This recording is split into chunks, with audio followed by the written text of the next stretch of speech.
We are a busy family of 4 and I work full time, so I really like the idea of being able to throw food in a slow cooker and not have to fuss about it all day. So when my old slow cooker broke, I was in the market for a new one and I purchased this 7-quart Hamilton Beach slow cooker.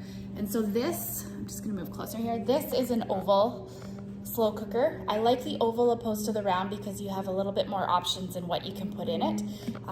We get our meat from our local butcher and the shape of the roasts are, the shape and size are quite large. And so the oval I find fits really well. What I like about this slow cooker is you have 3 temperature options. You have high, low, and warm, and you can also set the time that you would like it to cook as well.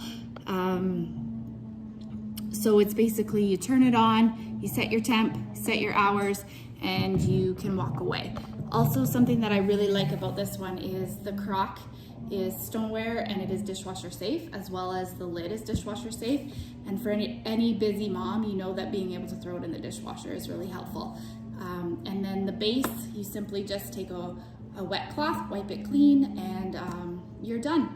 So overall, we're really happy with this slow cooker. I use it a lot and we recommend it, 10 out of 10.